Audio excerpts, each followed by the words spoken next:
Okay, and so here we go. Good morning, good afternoon, good evening. Welcome to BWTM Online. Please don't forget to check out BWTM Online. That's all it is, bwtmonline.com. Check us out. So the video is entitled Klitschko, Learn from Your Mistakes.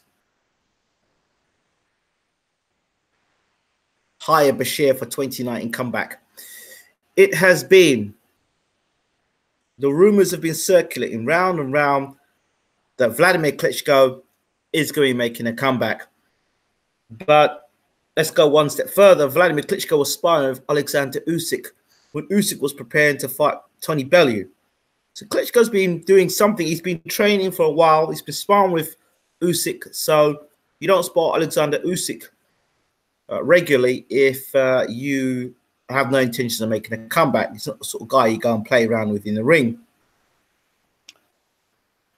So this whole James Bashir Klitschko thing still remains a mystery to myself and to many people, to many knowledgeable people within the boxing world. It seems an absolutely very bizarre situation where James Bashir, who was the late great Emmanuel Stewart's right-hand man, a lot of people don't know that Emmanuel Stewart and Bashir came as a team. They worked together at their Kronk gym.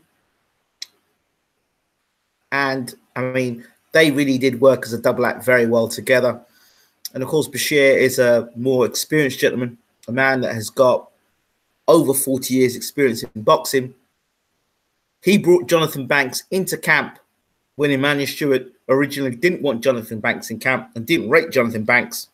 And Bashir basically had Banks in his bedroom, looked after him, and brought Banks through at a time where, as I said, Emmanuel Stewart didn't think he was good enough sparring for Vladimir Klitschko. Time moves on. Banks has his own career and ends up being the trainer of Vladimir Klitschko, to the befuddlement of many.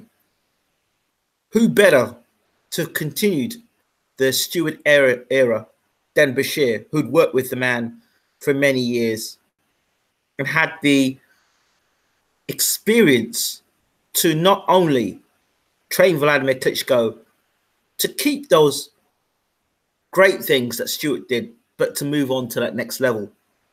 And I say this because those you may or may not know that Emmanuel Stewart once looked after Prince Naseem Hamed. And the story goes like this.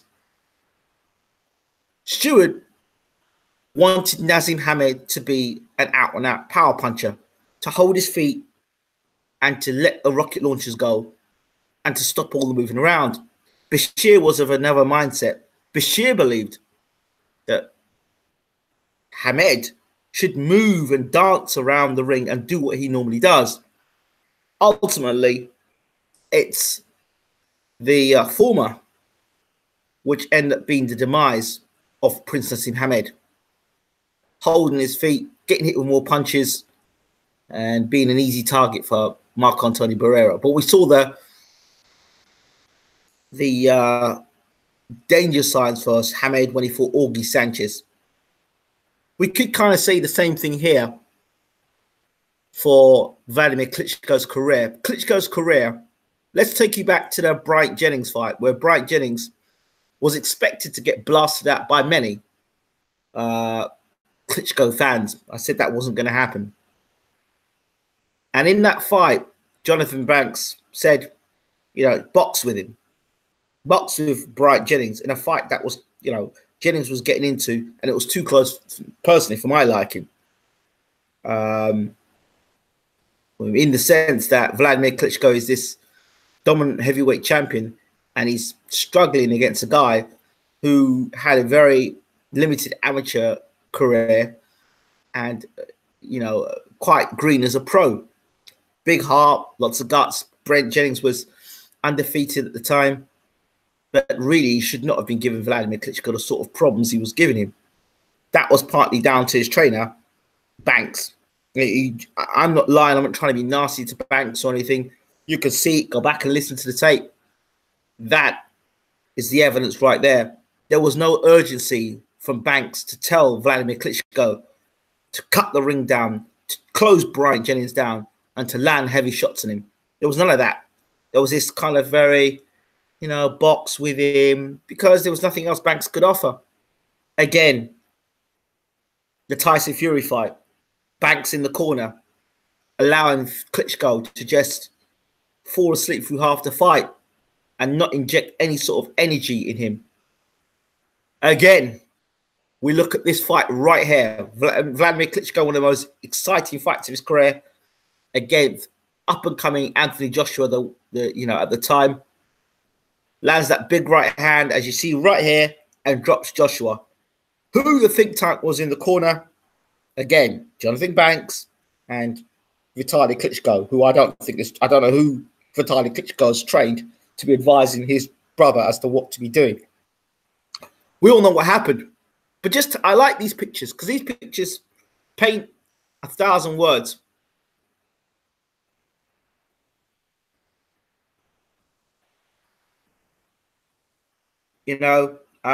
These pictures paint 1,000 words. That's why I post them. At that point in time, Vladimir Klitschko was well on his way to becoming, once again, heavyweight champion of the world. But what happened? Ill-advised. So now in 2019, is Vladimir Klitschko trying to become the oldest heavyweight champion in history, breaking the record of George Foreman? Maybe, maybe not. But if Klitschko's going to come back and be taken seriously in the heavyweight division, he's got the punching power, he's got the boxing ability, and he hasn't been in too many bruising fights. He keeps his body in good shape, and he's more talented than most of the heavyweights around today. Age is a factor, but Vladimir Klitschko's got very good boxing ability.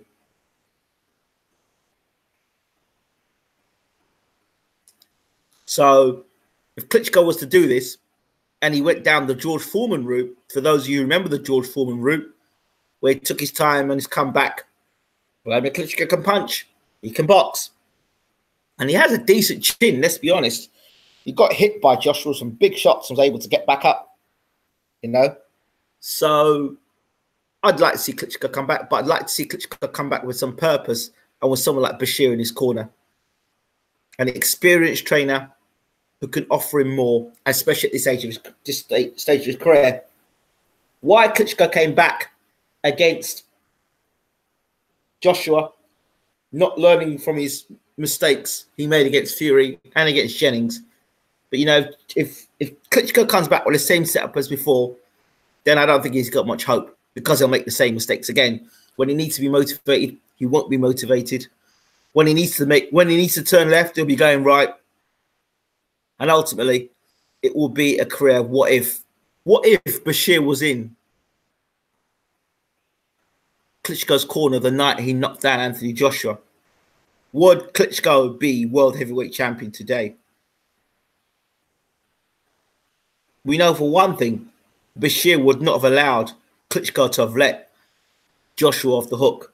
We know that if Emmanuel Stewart was in the corner against that night when Joshua went down, we know Emmanuel Stewart would have jumped on Joshua. We saw it when Emmanuel Stewart was in the corner with Mike, when Lennox Lewis fought Mike Tyson, and Lennox came back to the corner, and Stewart was shouting and screaming at him.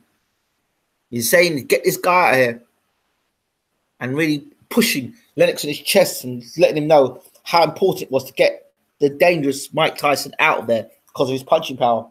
We saw it again. Emmanuel Stewart, one of his greatest moments when he turned around to Vladimir Klitschko motivating Klitschko against Eddie Chambers. And Klitschko in the 11th round managed to gave Klitschko a mouthful, and Klitschko came out in the 12th round and knocked Eddie Chambers out with a left hook. One of Klitschko's best knockouts. And that's where you see that little extra where your trainer has the ability to raise you to that next level. the trainer has the ability to inspire you. The trainer has the ability to see things that will get you to move one way and rather than go down the other way. So if Klitschko goes to come back, which I hear he is going to come back, if he's going to come back and contemplate coming back, he needs James Bashir in the corner. In fact, Vladimir, if you're listening to this, pick sense from nonsense. You say you're a doctor. Pick sense from nonsense. This idea you have makes no sense. None whatsoever.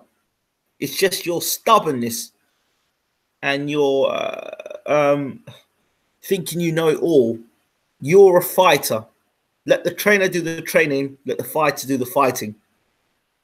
And then that will be you want to become a world heavyweight champion, but you let your personal ideologies get in the way of stopping your greatness. You could have been world heavyweight. Go back and look at the tape. Go back and look at the Fury fight. Go back and look at the Bright Jennings fights. Go back and look at the Bright Jennings fight first. Then go and look at the Fury fight, and then look at the Joshua fight. And all three fights there, you lacked leadership. You lacked guidance. You lacked urgency.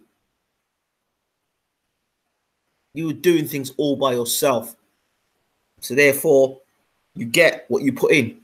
So those are my thoughts there about Vladimir Klitschko. If he's going to make this comeback, for goodness sake, do the right things. Get a trainer in your corner that's going to know your best assets and bring out your best assets. And in a time of difficulty, will be able to inspire you to do great things.